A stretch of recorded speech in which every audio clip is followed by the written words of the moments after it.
Você sabia que a Manchete já foi processada por supostamente ter plagiado a Globo? Você sabia que a Record poderia ter deixado de existir nos anos 90 por problemas financeiros, que queriam tirar o canal da Manchete e criar em cima dela uma espécie de Canal Brasil na TV aberta? No vídeo de hoje, nós vamos ver algumas coisas super legais que vocês provavelmente não sabiam sobre canais de TV. Quando Edir assumiu a Record, segundo o livro A História Revelada de Edir Macedo, ele próprio não sabia muito bem o que fazer com a emissora, não sabia se ia transformar em uma igreja eletrônica ou ia assumir uma programação comercial. 2 anos depois de comprá-la, ele ainda não sabia o que fazer com ela. E essas são palavras dele mesmo. Segundo o próprio Edir, ele tinha um drama de consciência. Não sabia se deveria anunciar bebidas alcoólicas, cigarros, e tinha dúvidas em como fazer uma emissora de acordo com a crença. A discussão também dividia os bispos. Parte defendia a postura empresarial religiosa, formando uma emissora com programação totalmente evangélica. O processo de montagem da Globo consumiu muito dinheiro do caixa do jornal Globo. O Roberto Marinho, fundador da Globo, fez muitos empréstimos para tapar os buracos. A emissora precisava entrar no ar o mais rápido possível. Segundo o livro do Edir Macedo, os donos da Record, o Silvio e o Paulo Machado, seguiam com a emissora atolada em dívidas lá nos anos 80. O rombo era grande. A Record faturava 2,5 milhões de dólares por ano e acumulava 20 milhões de dólares em contas a pagar. Havia brigas no comando da emissora. O livro aponta ainda que no fechamento do balanço do ano de 89, a emissora não sobreviveria para 1990. O Beto Tifta definitivamente não curtia muito televisão, não achava que era um instrumento de poder, considerava mesmo mal necessário. O todo-poderoso manda-chuva da Editora Abril em nenhum momento deu a menor importância à MTV, nunca via seus programas, nem mesmo os principais executivos da Abril viam. Aquilo virou um corpo estranho, o tal mal necessário, palavra que ele gostava de usar. Fátima Ali, que dirigiu a operação da emissora durante 4 meses, disse que a MTV para o Roberto, abre aspas, era uma bobagem a qual ele não prestava a menor atenção. A TV Rio, emissora dos anos 50, ocupava o antigo Cassino Atlântico, posto 6 de Copacabana. Na época em que o cassino funcionava, muitas pessoas tiraram a própria vida no último andar de lá, se jogando da varanda ao perder dinheiro nas jogatinas, e esse último andar foi ocupado pela diretoria do canal. As câmeras da Record em 1989 eram bem velhas. O diretor de operações da emissora disse na época que era um milagre a emissora conseguir ir ao ar com 8 câmeras daquele tipo. A emissora estava bem ultrapassada e era preciso fazer uma revolução lá dentro. Quando Edir assumiu a Record, os funcionários trabalhavam ressabiados com o novo patrão, tanto que na primeira reunião, o Edir apareceu, a redação estava cheia, ele cumprimentou todo mundo e se apresentou. Edir disse que enquanto falava, 2 ou 3 jornalistas ficavam encarando ele fumando,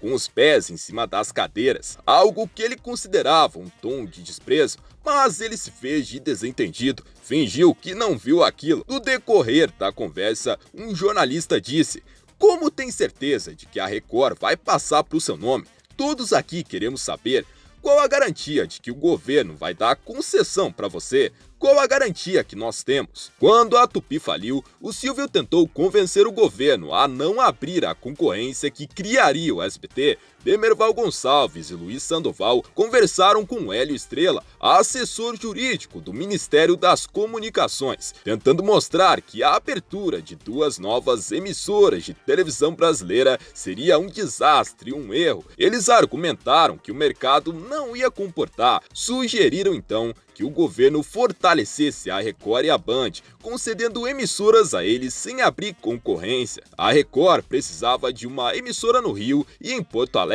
A Band também precisava. A ideia era competir com a Globo, fortalecendo a Record e a Band, mas eles não aceitaram e abriram a concorrência assim mesmo. No dia 15 de março de 1990, veio o Plano Collor. O pacote econômico desvalorizou o dólar na época, o que aliviou a situação do Edir Macedo e da própria para a Record, as prestações do Bispo, baseada na cotação da moeda estrangeira, despencaram. E as dívidas da emissora, que antes eram exorbitantes, agora poderiam ser pagas com facilidade. Em 92, a Record estava livre das dívidas. Quando a Globo se instalou no Jardim Botânico, os moradores não gostaram da presença dela, isso porque viam muitos carros estacionados na calçada e um movimento intenso das pessoas. Nos anos 80, já existia bastante tecnologia, é claro, porém não tanto. Na Record, Paulo Machado anotava o balanço da emissora numa caderneta surrada, dividindo a lápis as folhas em duas colunas, a pagar e a receber.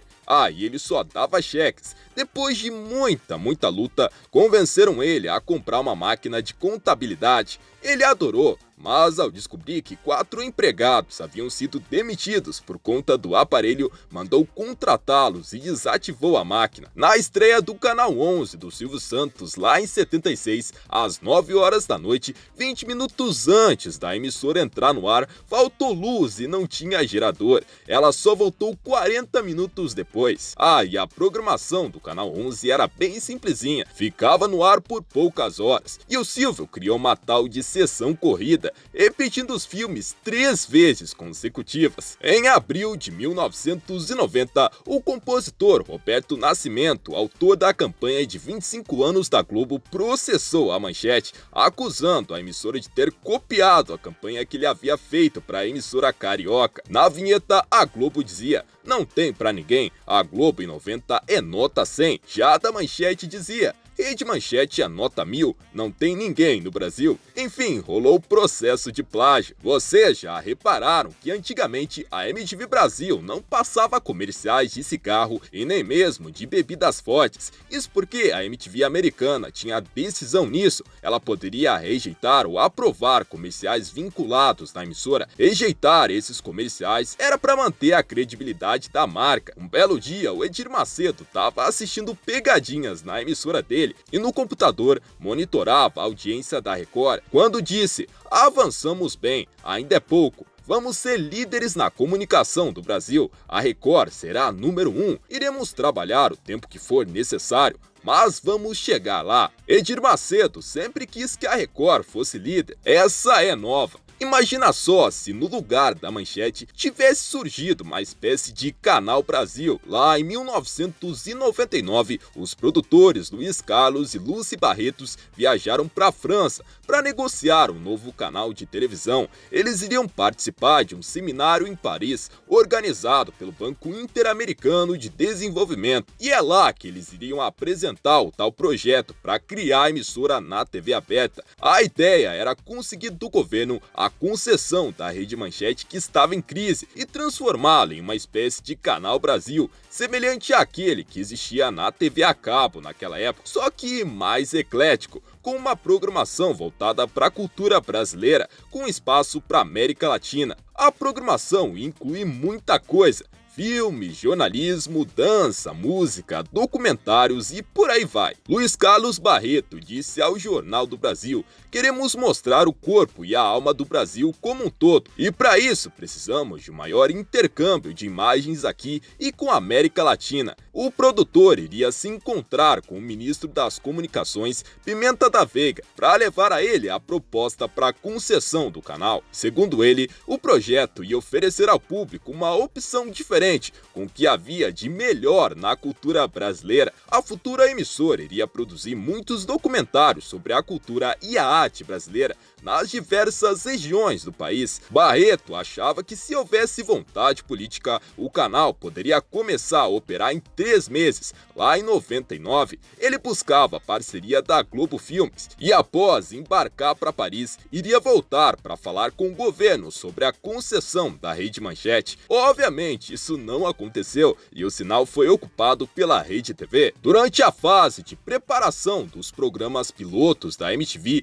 Vitor Tivita, o fundador da Abril, ficou espantado com o que mostraram para ele. "Você vai colocar essa música de mau gosto 24 horas por dia?" Responderam para ele que sim, e que a MTV não era para ele, e sim para os seus netos. As instalações da TV Continental, Canal 9 do Rio de Janeiro, ficavam à beira de um abismo de mais de 300 metros, e a direção não teve cuidado de colocar um cabo de segurança lá. Os próprios funcionários morriam de medo, tiveram que colocar com o próprio bolso um cabo de aço à guisa do parapeito como medida preventiva. No primeiro fim de semana de estreia da MTV, deu pau nos aparatos da emissora e rolou alguns deslizes na programação. A emissora saiu do ar por alguns instantes. Os VJs anunciavam determinados clipes e entravam outros no lugar completamente diferentes. O nível do volume também variava. Às vezes estava muito alto e outras muito baixo. Perceberam que a MTV, quando chegou no Brasil, usava o slogan "Te vejo na MTV" e não "I want my MTV". O argumento usado é que eles não podiam usar isso porque não era verdade e também porque achavam que era algo muito solitário,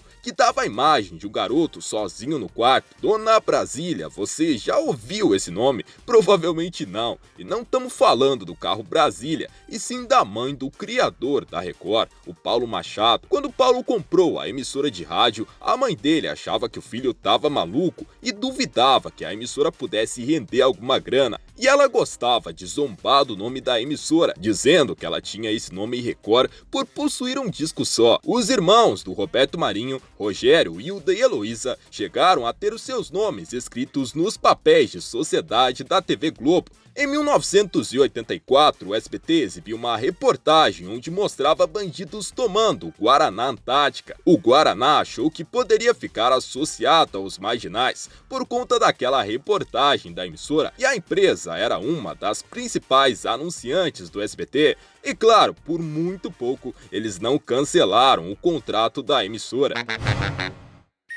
E esse foi o nosso vídeo de hoje. Esperamos que vocês tenham gostado. Se sim, deixe um gostei bonito aí embaixo e até o próximo vídeo. Tchau!